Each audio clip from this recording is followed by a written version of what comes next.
Oh, dude, I'm sorry. That's my if someone goes in and out of my door, that's my Okay. Do I need to unplug that? No. Okay. Just work with it. All right. Okay, you're recording. Well, I'm recording, and okay. I'm recording. Welcome everybody to another episode of PDR Tool Time. This is episode 146. I'm your host Vince D'Alessandro with Daniel Grom. We're having a quick episode tonight because I just got back from England, and we're doing this episode and dropping it first thing in the morning. So, how you doing, Daniel? Awesome, man.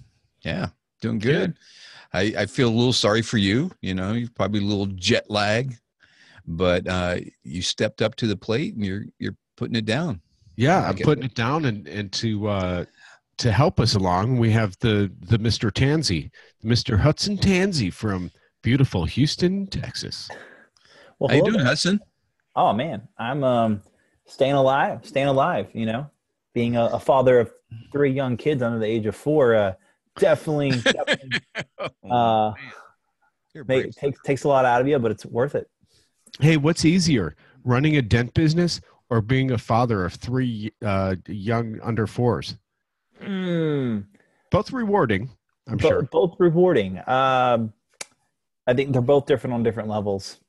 Yes. Absolutely different on different levels. Well, you know what? You'll find out as you get older, you actually go to work to relax.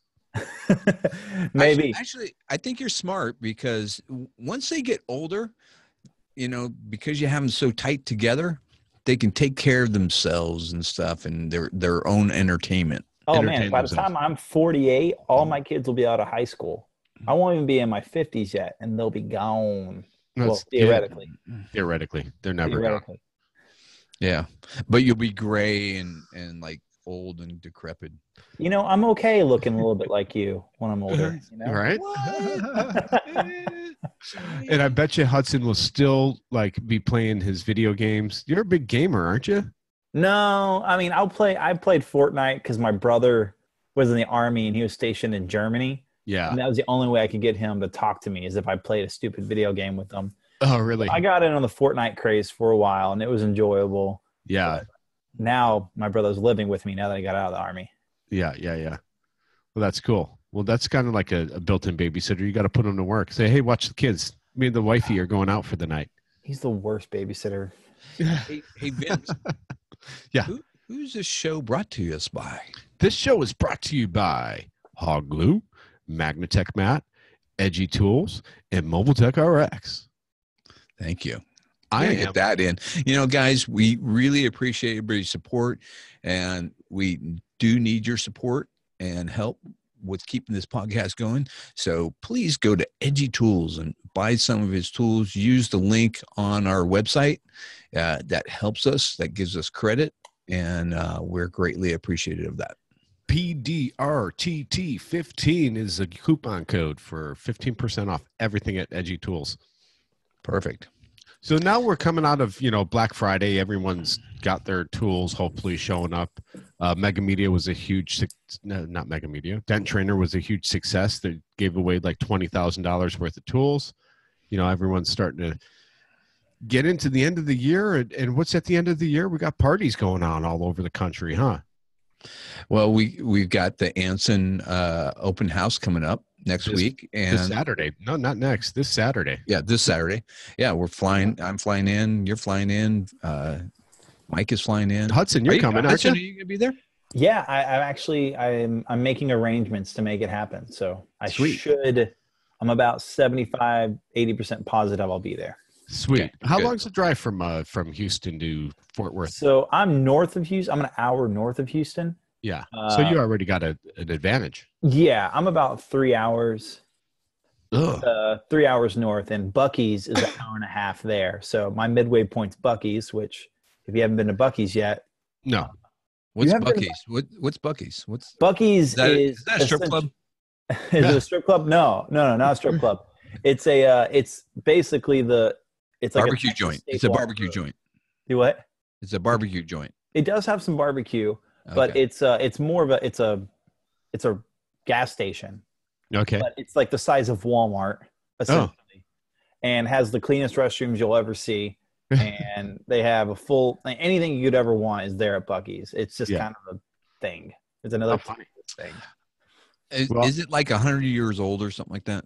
No, it's not. It has started as like someone saying, two guys saying like, you know what sucks? Every time we're on the road, the restrooms suck. Right. They're always dirty. So they started a gas station that had nice restrooms, and then they just blew up. Wow. Do they have like Japanese toilet seats that like you get a little fluffing job going at the end? I haven't experienced those. Okay. Well, I'll tell you what, myself and Daniel both have Japanese toilet seats. I finally convinced Daniel to buy one. Best he did. Ever. I did. Whoa. You have a Japanese toilet seat in your home? Yeah. Yes, we both do. Yeah, but the bidets. I've had it for 6 years. Oh, I've got a bidet at home. Well, yeah, that's like the Japanese thing that air dries you and blows. I don't have the air dry.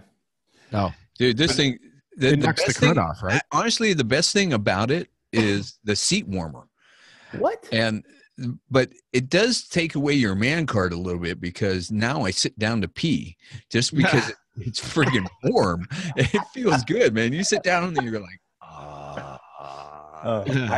you got to link me that. I need you to link me this. Costco sells them. It's Costco, and I got mine at Sam's Club. My Costco doesn't have it. What the heck? Yeah, they do. You got to go down the toilet aisle. Oh, I've been there. But you have to have a plug. So I ended up drilling a hole into my walk-in closet from the toilet into the walk-in closet, and there's a plug back there. So I plugged my toilet. Yeah. Before that's the only thing. You know what the funny story is? I had a customer buy it for me. I'm like, dude, I don't want that. Get that thing out of here. He's like, no, you're gonna love it. You're gonna love it. I'm like, okay. So I set it up in my toilet. And I'm like, well, you know what? I'm just going to run an extension cord across my bathroom to the outlet that's nowhere near the toilet, right? And I'm like, okay, yeah, this is good. And then a couple weeks go by. I'm like, all right, we're keeping this. What's the return policy on this? Well, here's the funny thing. I bought it, or he got it at Costco. It broke about a year ago. I'm like, dude, I need a new one. And Costco didn't carry that brand anymore, so I had to go to Sam's Club. So, oh, just give it to me. I'll take it back to Costco, and we'll get a refund. He freaking took it back to Costco. A toilet seat that I've been using for 4 years and got a full refund. No way. That's serious. No way. I took that money, went to Costco, and actually, or went to Sam's Club. Terry Siegel, I put a shot on Facebook. I said, I don't have a Sam's Club. Does anyone have a Sam's Club membership? And Terry Siegel's like, I do. I'm like, can I use it? I'm like, I don't want to disclose why I'm doing this on Facebook. And I told him privately, it's the only place that carries the bidet I used to have. That's funny, dude. Yeah, that's funny. I love that. I think we have a new show title. Yeah. What is it? I don't know. Bidet, toilet, Japanese toilet seat, or something. I don't know. But yeah. That's funny. So whenever I go on vacation, that's the one thing I miss from home is my bidet. The other advantage is, the other advantage is what? When you come home super drunk and you throw up in your toilet, you got a rinse mode. Oh God. That's disgusting. Oh, it's clean water. Yeah, but it has to pass the wand. I don't know. That's gross. Have you used it like that? No. Yeah. The best part for me is in the summer when you're getting swamp ass from like a real Hudson. You'd love it down in friggin' no, man. I lather up with fresh balls. I never have issues. Fresh balls. Yeah, but sometimes you got to. It's the combination of fresh balls and a Japanese toilet seat. Then you've got the best of both. Yeah, that's winning combination. Absolutely. Man, we have gone off the rails. Yeah. I'm sorry, guys. You guys are probably fast forward through this going, I can't listen to this anymore. Yeah. Well, anyways. Let's get back to the show. Okay, back to the show. You were in England, right, Vince? Jolly old England. Tell us about that. What was that like? It was awesome. Is it your first time to Europe or no? No. I have a European family, so I've been to Europe quite a few times, but not so much in my adult life because I have to pay for it now. Opposed to when I was a child, my parents paid for it. Right. So I haven't done England. Last time I was in England was 2003 with my wife. And This time it was purely business. Even though it looked like I was having a ton of fun, and if you guys followed me or friends on Facebook, I was there strictly on business with TDN and Anson, and that was all about the EV training and becoming an instructor for Anson and the joint venture between Anson and TDN. Awesome. And it went well. You got your certifications, right? I got, excuse me, I got 2 certifications, not just one. The plan was to go and make sure that I ensured that I got the EV hybrid certification process so I could come back here and teach everyone. What was the other one? Certify them. I ended up getting the PDR certification process too while I was there. Yeah. Oh, that's sweet. What was that like? What it is there's 3 parts to it. There's a test, like a written test, where you're going to be asked 30 questions on the computer and you have to answer them. And there's not really, excuse me, on like theory or like how metal movement, like on what? Like what kind of? To be honest with the questions were more along the lines of ethics questions. What would you do if? Oh, okay. Which was really cool. Because they want to hold you to a certain standard. And if people know about ISO standards, these are international standards. In fact, ISO stands for International Standard Operations. And when you go into manufacturing companies and firms and stuff like that, they say ISO 00246 or whatever. They're ISO rated. Oh, yeah. Sometimes they have like a ton of them. This is an ISO rated course, which is internationally recognized as well. So with the PDR one, you had to take 30 questions. You also, then there was another test where you had to take apart a panel and put it back together. If you broke clips, you had to mark down that you broke clips, replace clips, and whatnot. And then the actual PDR test, you would have to fix 3 dents. One was open access, and one was restricted access, and then one was a body line dent. And you had an hour to complete each one. Now, I mean, were they deep, shallow? What kind of? They were, I believe they called them 30 millimeter dents. So they were take the Craftsman red handle or red head side and whack it with a good semi-sharp dent. Mm-hmm. So on the hood twice. Not too hard, medium. Not too hard, but something that it might be a challenge to someone that's not prepared in this industry. Mm-hmm. It was a very fair assessment. And then the body line dent is on the rear quarter panel or front fender, and they take a 2x4 and whack it in a way that you get about a 4-inch crease right through the body line. And you can't color sand. You can polish, but you cannot color sand. Good. Yeah. So I graded one guy. I once I got my status, I was able to instruct one guy, and actually 2 people. So 2 people are certified under my stamp of approval already. Awesome. Big man on campus over here already. And do you get a big statue in England? No. Of you or no? No, just a plaque. Just a couple pieces of paper, I guess, and a big pat on the back from my people. Okay, good. But yeah, so there's the EV one, and we've talked about that in the past. Personally. What's that? I think they should have done a statue of you personally, but that's just me. Yes, in one of the castles. That's the funny thing when we were running around town with Mike, because Mike was out there for a couple days too. We're running around, and Mike is like, "Is that a castle? Is that a castle? Is that a castle?" None of them are castles. They're all churches. There's churches spread. There's thousands. Yeah, we saw his post. He was a little bit inebriated. Yeah, just a little bit, huh? Yeah. Yeah, the good thing that got taken down because that was. Do you have a new tattoo on your wrist? Are you talking to me? Yes, Vince. No, it's an old tattoo. It's probably like 15 years old. I've never noticed that before. I usually have a watch on, and it's in a position that you can't really see it. Oh, that's just adorable. I've known you for how long, and I've never noticed that? Daniel, we've shared beds together, and you've never noticed my tattoo on my wrist?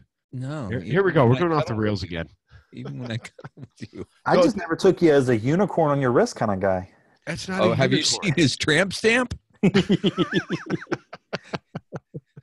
Hey, everybody. Vince has a tramp stamp. I do have a tramp stamp, yeah, and a story behind it, which you'll never know.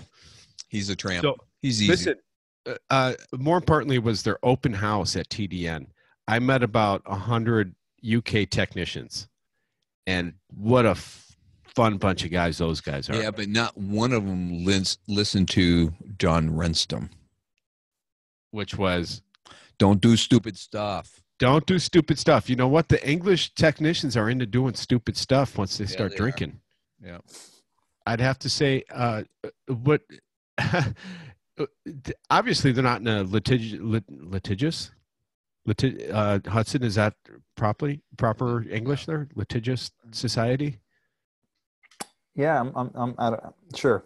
There's not a lot of suing going on Logistics. Over there. Obviously, it's not California, but no, they drink at their open houses. And it's supplied by the company at the time. I don't think it's going to be supplied anymore after what happened, because we did have a man go down with the unfortunate. Want to know what happened? Okay, well, the listeners, we were all having a good time after the show, and they had gambling and they had casino night. Everything was wonderful, and then a few guys got a bright idea to take a Dentcraft rolling chair, right? And they set up some pylons in the shop, and they were pushing each other into the pylons, seeing how many people can knock. Bowling with techs. Yes, bowling with technicians. So the only problem was there's a big metal door, roll-up door behind there, and one of the gentlemen was pushed a little bit too hard and ended up hitting his head and broke 2 vertebrae in his neck. No. Yeah. It was. Tell everybody what everybody else did after that. They stood up. They totally really cool. Stood up. Well, after it took 2.5 hours for the ambulance to get there, poor Keith was carted off, and we all had to actually help the ambulance people, the paramedics, put him on the stretcher, and it was like all hands on deck, which in this country that would never happen, right? You're like, right. Yeah, you're gonna get sued. You're gonna get sued. That, and neck injury, don't touch the guy, Yeah. So they get him in, and he's off to the hospital. We thought it was just maybe muscular, but it turned out he had 2 broken vertebrae in his neck. And Jordan from TDN and Tony from TDN did not leave his side for a week. Wow. So not only that, they did a GoFundMe, and everyone contributed to that. Jordan was there in the morning in the hospital, and Tony was there in the afternoon. And it was a beautiful thing. And not just that, but the camaraderie of the guys, the technicians, they all ended up committing to taking care of his route in England and, helping him out and giving him the proceeds from his route to help in his recovery. That's awesome. So it's socialized medicine over there. So there's no doctor bills or anything like that, but there's loss of income. Yeah. And that's why it took him 2 hours to get the ambulance there. Huh? Yeah. I mean, we wrapped him up in towels, blankets, and bubble wrap. Did you really? Yeah. Bubble wrap. I love it. I want to see a picture of that. Yeah, I can't show any of these pictures. Sorry. I have a lot of them, but they're not going to be seen ever. The good thing is Keith, I was talking to him prior, and he's coming to MTE. So I wish him a speedy recovery, and hopefully we'll all meet him at MTE and give him a big ring around his neck. And keep him away from all the rolling chairs. Rolling chairs are bad. Rolling chairs bad. So yeah, you had a great time there. I had a really good time. It was a lot of hard work and stress getting through the instruction program. But once I did, I was able to relax a little bit and get on with having a little bit. Tell our listening audience, what does that mean to everybody? What part? Having fun? You're certified. What happens next? What happens next is we're going to be having EV training events all over the country, all over North America. There's going to be one in Alberta coming up, Canada. We have one, Scott. We're in Alberta. I don't know exactly where he's. Dominic. Yeah, he's Canada PDR, or I forgot the name of the company, but he's got a whole bunch of techs up there. He's like, I need you up here. They work on a lot of Sweet hybrid cars up there. So he's like, I need you up here, and we need you certifying all our technicians. Scott Clark, he's doing one in New Orleans. That's already confirmed in February. And, the more the merrier. If you guys need more information, call myself or Christina at Anson, or you could email us, Christina at AnsonPDR.com or Vince at AnsonPDR.com, and we'll get back to you with some information, what you need. And I want to do one here at my shop. So guys in Northern California, if you're a listener, give me a call, and we're going to set up some kind of date so Vince can finally come visit me, because he's never Campbell. visited me. Campbell's ready to go. He contacted me. Is it Jeff Campbell? Yeah, and somebody else. I forget now, but yeah. So we're going to do one at Mike's shop in San Diego. We'll do one in my shop in Orange County, LA area. And then we'll do one up in Daniels. Yeah. So Sacramento guys, people from Sacramento, anybody in Northern California, Ian Cordell, all those guys. Yeah. That's the plan. So, and then whoever else wants to host one, all you need is 8 people, and I'll come to you. Yeah. So, all right, Daniel, move on. All right, let's move on to Hudson. Hudson, we brought you on because we love you, and you're a great personality. You're doing a lot of videos, but you're kind of becoming the king of gas doors. And you hate R&I, right? Do what? You don't like R&I. Oh no, I'm a diva. I hate it. You're like the rest of us. We're all like that. But you kind of been putting out a lot of videos on how to R&I a gas door. Yeah. I mean, as soon as I found out how simple they were, do it. I'm hoping that once I start taking apart more things, that I'll make more videos, just to be helpful. Well, the newer cars, and correct me if I'm wrong, but the newer cars are becoming a little bit easier. Some cars there's a lot of access around the gas door, and anytime when you get a dent on the gas door side, your eyes roll to the customer and go, oh God, it's the gas door side, and it's always the gas door side, because your usual access is through the trunk. Take out the tail light, but that gas door can be in the way, and it's just giving you a little bit more opportunity to get to a dent. Am I right? Yeah, absolutely. And just the simplicity of what I've come to find. Usually it's either one screw or 2 tabs, and then, let a rip, tater, chip, kind of thing. How many have you broken in the process of figuring that out? I haven't broken any beyond repair. Oh, good. So I've lucked out, and I've gotten some Mercedes where I've broken that seal along. It's like a rubber thing that's it's terrible. Are you talking about the hose? Not the hose, but like some of the Mercedes. It's hard plastic in the center, but when it gets to the edge, it turns to like rubberized plastic. Yeah, you definitely have to address that or it'll tear. Yeah. My problem is like some of the gas doors, the latch system. I'm always afraid of the latch system getting damaged and then the gas door not working properly, because that would be a bad thing. Yeah. So I look at it this way. My mentality is for R&I has come to this. Like, most things are pretty easily replaceable nowadays, unless it's on an older vehicle. But with these newer vehicles, I take it as the same risk factor as glue pulling.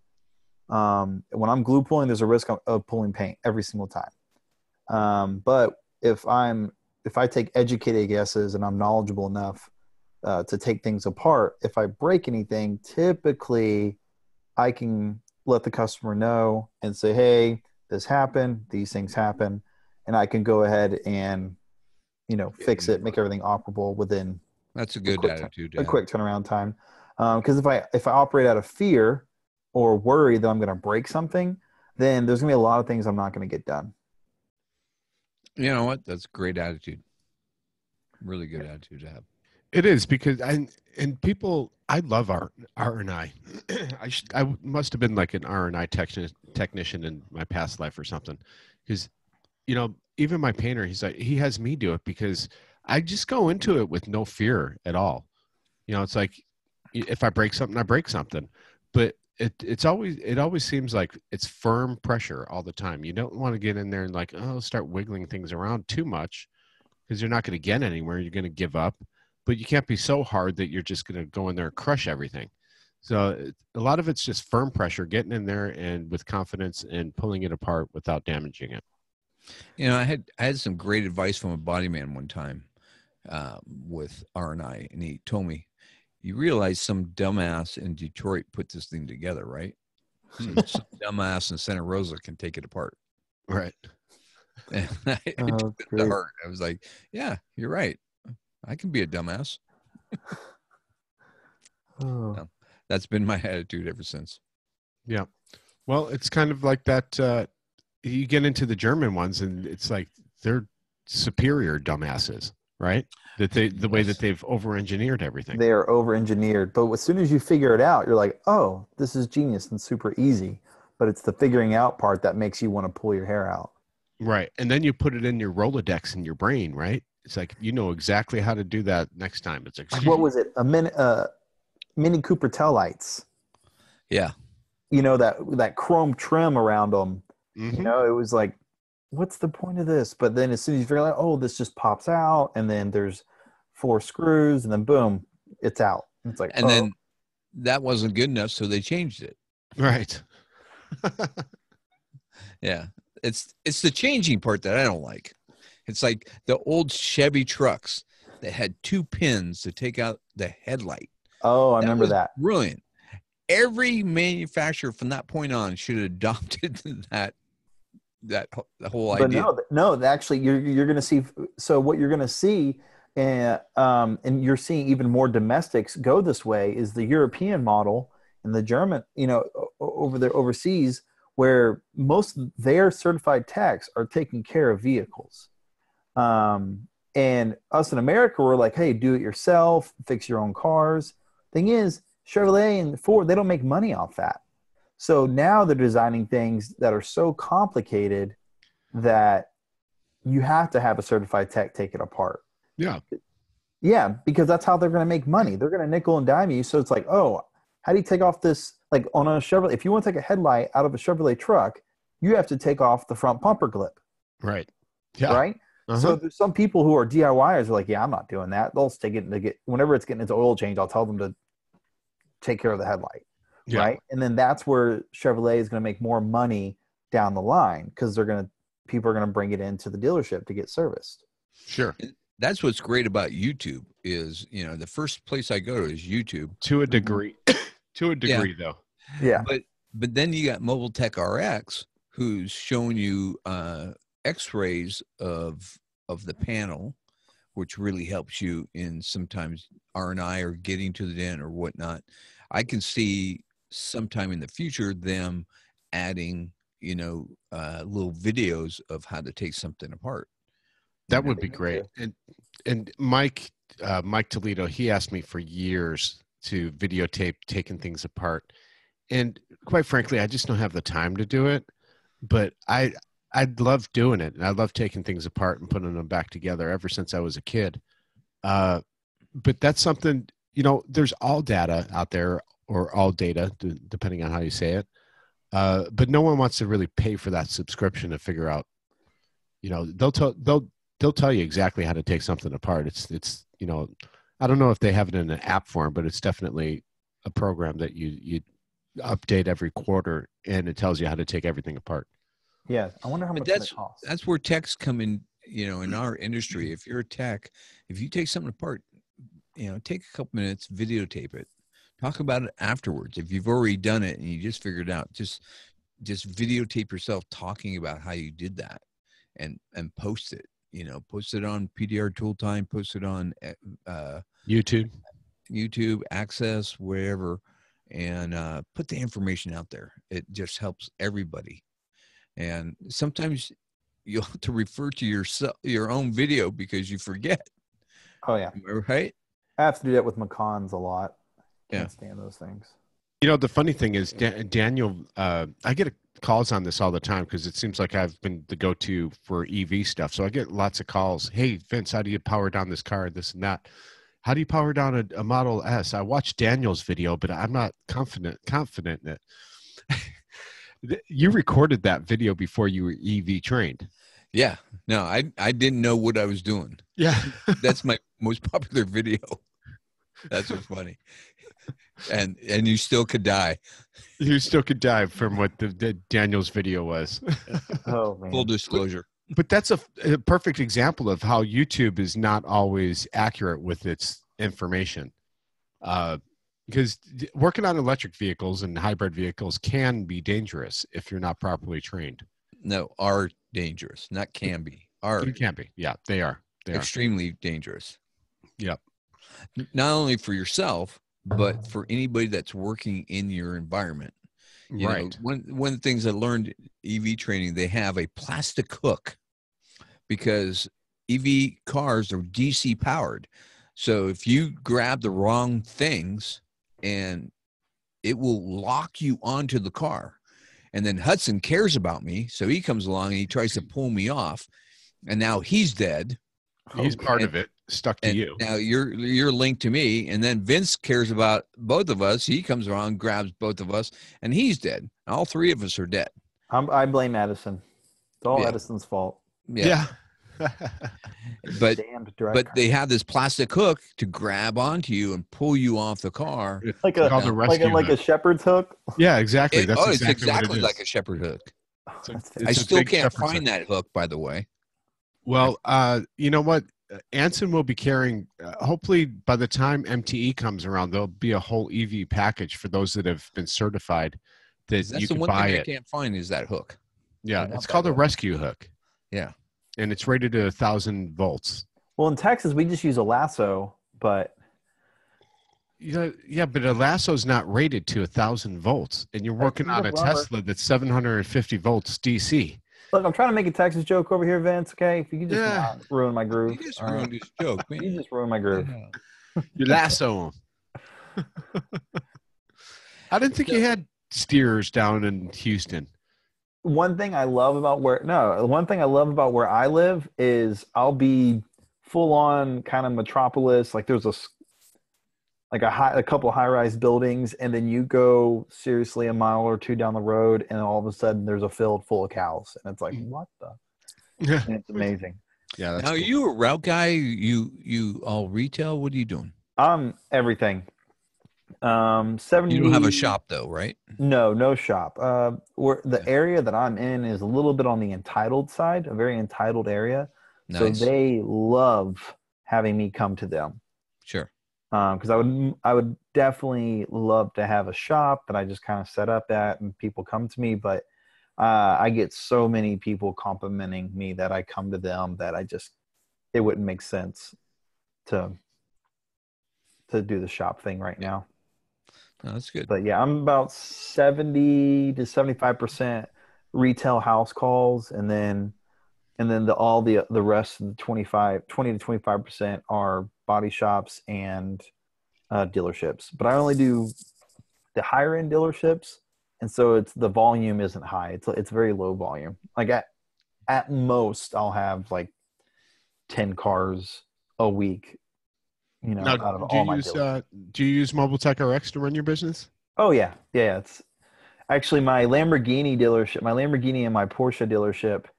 Now Rolls Royce too. They won't accept any paper invoices. They will only accept digital. Yeah. Yeah, that's the way it's going. Yeah. So let's dive into a little bit about your approach to. Let's stick with the gas store stuff and what tools you need. What are the essential tools? This is PDR tool time. Let's talk about some of the essential tools when you're taking apart a gas store. Yeah, definitely. Torx tips, because a lot of them are Torx tip based. Plastic trim tools, for sure. What's actually been really, really useful is the new Stuckey's little Talon door that thing tool. is awesome, right? The wedge. Yeah. But it's just got enough of a little bit of a kick to it so that you can pry and like really pry well. It's not just your regular triangular wedge. It's got a little bit of a curve to it, like a Talon.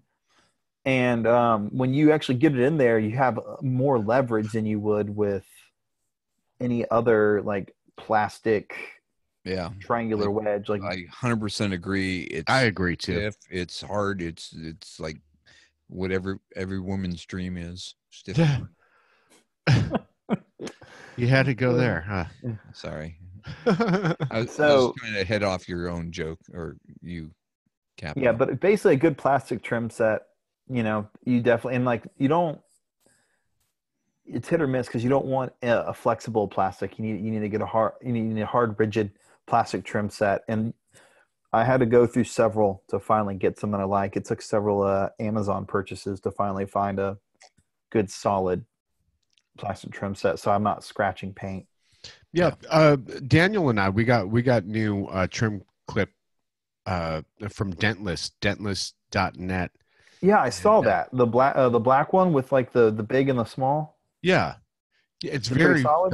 It's pretty solid. Yeah, I was thinking, you know, this thing is 3D printed. It's probably just going to fall apart, but the sucker is solid, and it's sharp too. So what I like about it, there's like a flatness to it. It slips into great tight places, really really tight, and the one feature that he's got that I haven't found with anybody else is when you're taking weather strip molding, and you know the weather strip molding clips, they're really super small. Mm-hmm. Yeah, he's got a notch for that, and specifically for that, and it's the only tool I've ever found that actually works on those and will actually pry those out without cracking one side of them off. No, right? not that. Is it releasing from the molding or the rubber strip? Yeah. Because once it gets out of that hole, it's a bitch to get it back in that hole. Mm-hmm. Sure. Yeah. You just want to get it. You just want to get it released from the car, but want to keep it in the molding itself. Yeah. And for that alone, that tool is fantastic. Now, if you remember, Daniel, when we were at SEMA, we came across a booth that had similar tools to that. But we did. The guy had about, it was like 5 or 6 options on the one tool. It wasn't just a pry, but it also had different, like he did with the dentless one. There was like 3 on one side and 3 on the other. And it was really crafty. I thought about getting it, and I probably should have. I don't remember this. Yeah, well, you were right there with me. I know, but I still don't remember it. Yeah, SEMA was so overwhelming. I should have paid attention. I didn't buy it. You did not buy it. I'm surprised. Yeah. Next time, there's other tools out there like that, but this guy, you know, he's an industry guy that's coming up with something cool, and it works really well. Yeah. So, yeah, it obviously, you know, the tool isn't super refined because it's 3D printed. So I'd like to see it be, you know, injected molded or whatever they do to make that tool. Sure. I'd like to see it to come to market and totally legit. I like to see it a little bit longer and thinner at the ends, so you can really slip it under some tight plastic pieces and whatnot. Yeah. Yeah. Well, good. Well, so now, what's your approach when you're taking apart? So you open up a gas door and you usually see 4 dots. Mm-hmm. Is that usually the pry points? Yeah, that's what I've come to see is, so you see the 2 dots on the top, and I'm going to start from the top typically, and I'm going to try to slip a plastic trim tool in between the rubber gasket and the metal edge. And that's going to allow me to get into that spot, and then into right behind that dot is typically where there is a, what's the word we want to use? Like where it's being held in at. Yeah. Clip or whatever. Not a clip, because it's not clipped clip. in. It's shoot. for lack of a better word. Yeah. Basically, it's the part that you got to press down in order A for it to tab. release. A tab. Yeah. The tab to push down it's usually behind those dots. Yeah. So I'm going to push the tab down, and when I push that tab down, if that releases, then I know the other three remaining dots is going to release for me. What I've started doing now actually is before I even start doing that is I take the actual door itself, like the painted part that looks like it's part of the body. I remove that because once you start swinging that whole gas cap out, the whole housing of it, it can put a dent or scratch the right in front of the gas door. Oh, so sure. if you remove that door, you remove that, that part. Yeah, the potential for causing another dent or scratch in the panel. Exactly. And that comes in really useful for, I can't tell you, I probably do 2 a month that have been caused by someone hyperextending the gas door and putting a dent right in front of the gas door, and that's right where the hinge is. But it's like, okay, you know what? If I could get this gas compartment out, I could get all over it. And a lot of people are switching to plastic doors. They used to all be metal. I loved fixing dents on gas doors. Me too. It's kind of weird, huh? Yeah, well, because like I would fix them without taking the door off, and I would just get a really long weld tail so it'd be far back, and I would just slide it in between like the really narrow braces. I don't know. It was enjoyable. Yeah. No, it's a little bit of a challenge. It's always good. Yeah. What is that, Daniel? So Daniel's bringing his. I'm bringing my tools out. I did an internet search for caddies. I wanted my. Oh, you're into golfing? Yeah. My R&I caddy, and I bought quite a few things. And that's the bad thing about Amazon is you think it's small, and then you get it in the mail, and it's huge. And so I bought several things, and I finally landed on this one, being the perfect R&I caddy. And well, what's the name? Because our listening audience can't see anything. It's our listening audience. It's McGuire-Nicholas, and I found it on Amazon. It's a little rectangular caddy. It has sewn patches on the outside. It has little bungees that hold all your R&I tools. And then it has a center part to hold your. Now here's the thing. Do you have what screwdriver are you using? I use primarily electric, so I'm using my Snap-on screwdriver electric. So my favorite thing, I've been using it for years, is Craftsman makes this screwdriver where it almost looks like a revolver, and you can spin them. And then you pull them in and out. Yeah. It's all magnetic based to where if I need a flathead, I just push up and the flathead's there. And then I'm like, oh, I need a Phillips head. And I slide it out, and then it just turned the revolver casing and then put it in the spot and then slide it back in. I don't know. It's so there's no like bits exterior. It's all within the screwdriver itself. You like it? I love it because I don't have to keep track of anything. All my main R&I bits are inside that little revolver, and it's inside the actual screwdriver itself. That's a killer tech tip. That's awesome. I don't think I've ever seen that. I've always used my Snap-on, forward and back. That's my R&I screwdriver. I use that. I have it's got all of them right there. All my go-tos are right there inside that one screwdriver. I never have to pull, the stupid little strips of all your T8s and T10s. Oh yeah. You got to wiggle it out a little bit and then pull it, and then there's none of that. It's just turn the little clear revolver casing to the one you want, and then push up, and bam, it's there. Sadly, my Sears is closing down. Well, go in and get on some of that. I went in there yesterday. It was cleaned out. All the tool. I went into the tool in the side of it, and it was totally cleaned out. Well, Craftsman. What about Craftsman hammers? What's that? Craftsman is going to be in Lowe's. Yeah, I heard Lowe's is not doing very well either. No, Lowe's isn't. They are also Orchard Supply, and they shut down a whole bunch of my Orchard Supply here. closed down, and that was they just opened one up, and within 3 months, it's already going out of business. It's like, really? Sucks. And Lowe's owns Orchard Supply. Yep. I don't even know what Orchard Supply is. So yeah, it's a California thing, but yeah, this little caddy is nice. One that my best R&I tool is Mueller. Oh, those things are incredible. Yeah, and you can get them on the backhoe truck, by the way. You can, and pay double, or you can go on Amazon and pay $65 for the set. So now hold on, you need to explain that, because the Mueller, those are your metal ones, right? Yeah, they're metal R&I tools, but they're essential. I mean, if you're doing any R&I, do a little internet search for Mueller. Mueller. Yeah, and then it's KUEPS. And here's the tech tip for those.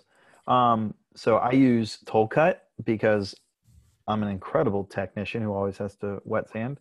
But when you take the Toll Cuts that you've used, and if you want to just put them right where you're going to be prying, so that you're not prying off of the painted surface, you just take that used Toll Cut surface, and just put it like right there, so that you're not, because sometimes those Muellers, they're so sharp so thin that they can cut into the paint. Sure. So it's going to be an area that you're going to be prying off, like where the door handles are on the side of the door. You have the giant, 1-inch wide plugs. Yeah. Those Muellers are perfect for getting underneath there, but sometimes it can really dig into the paint. Yeah. If you're not careful. So if you put a little used piece of Toll Cut right there, it protects that. Now, do you have this tool? Oh yeah, the Coke spoon. I've got like 6 of those. Spoon. Yeah, the Coke spoon. Yeah, that's the '80s Coke spoon. Daniel's an old soul, man. Yeah, that's an O-ring. They call them O-ring removers. Is the technical term for those? Or Coke spoon. I hear Coke's coming back though. Is it? Choice is the new generation.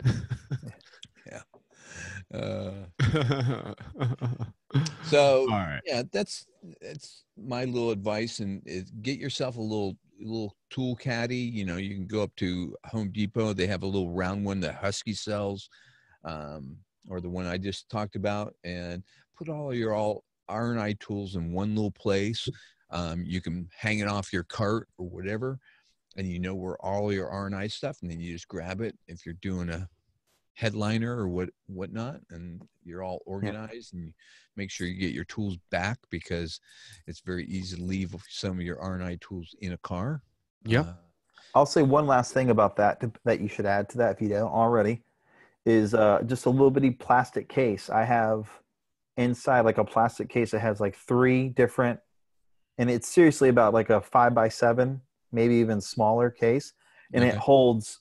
I have a ratcheting wrench, 7, 8, 9, and 10 millimeter deep sockets in it. Yep. And then a bunch of basically I can take apart anything. Yeah. Like 90% of things on cars can be taken off. So anytime I go to take something apart, I just grab that one little bitty plastic case. Did you get that from Costco? Are you talking about the Costco one? No, it's a Husky brand from Home Depot. Yeah. I got one from Costco, and it has all your bits in it. All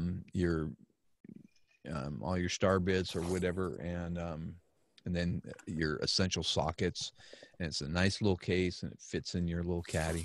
It's awesome. That's awesome. Well, Hudson, the last thing we just wanted to touch on was your NAPART. You're part of NAPART now, right? NAPADIRT. Yeah, man, the National Alliance of PDR Technicians. Yeah, you've been nominated to the board. I was nominated and then voted onto the board, and that was very kind of people and unexpected, but very proud to be a part of that. And were you a member prior? Yeah, I've been a member. So Ricky Bain's one of the founding guys there, and he's right in my backyard. Love Ricky, so I get to talk to him all the time. Yeah, he's a good dude. And so I've always been a part of it, and I always make fun of Mike Wall online. So it was just one of those things that yeah, I made fun of them like, man, y'all need some young blood in there. Y'all all getting old. And they're like, Yeah. well, believe it or not, we all started it when we were young. So, um, so yeah, it was good. And I voted for, I put in my vote for Crystal and she got voted too. And I'm excited, to have her, to have her input. She's a go-getter and I love that Yeah. about Crystal. And, she'll be, it'll probably be good. Hopefully her and I coming in there, bringing some young blood, maybe some good energy and, into that. So I don't know exactly what our roles are yet. We haven't gotten to that. I mean, it just got voted on not too long ago, and I think with the holidays and everything, but we'll be having our first kind of meeting sometime this month, and I'm really That's awesome. About it. I think that's great because, and like you said, the younger blood needs to get injected into our industry. Definitely, that's why we like having you on. You've been on here before in the past, and we're going to have you on in the future. Obviously, we look forward to hearing some of the stuff that NAPART is going to be doing as well. I know, not that I've heard complaints, but it's more along the lines like they were at SEMA this year, and I stopped by to say hi to the guys and.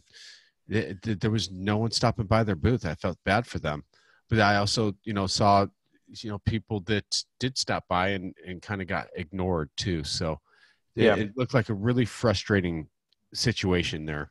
Yeah, I think it'll be good. I think I'm a people person. That's just kind of who I am. Sure. That's how I'm wired, and so. I don't know. I know after you've done something for so long, you can kind of get jaded. I know, like I'm only 12 years into the PDR industry, and this year was my first year to get a little bit jaded of like, man, I'm a little bit burnt out, but I still love it. Sure. But I had my days, like my first year of having my days were like, I just don't want to go to work. Yeah, it happens. You'll ebb and flow in this industry. Oh yeah. You have 3 kids under 4, man. Come on. That's what I just want to stay home, be with them. They're amazing, and my wife is incredible. So it's hard to leave her every day. Yeah. So. You know what? Really, the kids are the dream killers. Don't have kids, and you'll have an excellent PDR career. Man, that's because Vince doesn't. Hey, Hudson, don't listen to him. That's because he doesn't like Disney. If you take your kids to Disney, you'll be fine. Nah, you'll man, they love your kids. They will love you if you take them to Disney. If you take them to Disney, yeah, we're definitely already indoctrinating them with all the Disney movies. Good night. So. Yeah. But yeah, man. So yeah, excited about it. Thanks for asking about it, and really look forward to seeing what can happen with it. Absolutely. They've already done a lot for our industry, and not a lot of people know about everything they've done. I've been a member for I think 2 or 3 years now, and I go to the meeting every year, and I get to hear about it. But hopefully we can be a little bit more vocal about how much they're actually doing. Sure, and the thing is, there's a lot of avenues that are out there now, and sometimes it takes the younger generation to get that tech savviness out, injected into something. Mm-hmm. And you're out, and people know your face and know who you are. So that's going to be good. We'll have you on here to give updates and stuff like that. If you have any, burning desires or something that needs to get out there, you tell us, and we'll get you on, and we'll get it out there to the masses. Feel free to post that stuff on PDR Tool Time. Let everybody know the wins. Absolutely. We are not exclusive with PDR Tool Time. We love everybody. That's right. So I think that brings us to a conclusion. Don't you think so, Vince? Yeah, I think that's a good episode. We had a lot of information in this one. Yep. And I want to thank you, Hudson, for coming on tonight and gracing us with your presence. Oh man, whatever I can do to ever do that for you. I can't wait to hang out with you next week, man. Yeah, this week. It's like 5 days, dude. We'll see Hudson. Crap, it's in 5 days. Yeah, maybe 4. I should probably get a hotel. Yeah, maybe. So yeah, something like that. Daniel and I will be spooning together once again. We get to share a room. Yay! I just like, on a cold night, Daniel's always wearing a sweater. It's like snuggling up to a bear. And Vince, everybody knows Vince likes warm hugs. We need to buy you guys some mittens, Mittens. Yeah, the mittens where you can hold hands but still wear mittens. No, I don't know. That way, when you're out of the hotel room, you could still be together. Yay. Yeah. Okay, on that note, Yeah, right. Thank everyone for listening to another episode of PDR Tool Time, episode 146. And Daniel. Guys, do me a favor. Stop being cheap. Don't be cheap. And level up your tools. And don't do stupid stuff from John. And I still have to come up with something. Have a good night, everyone.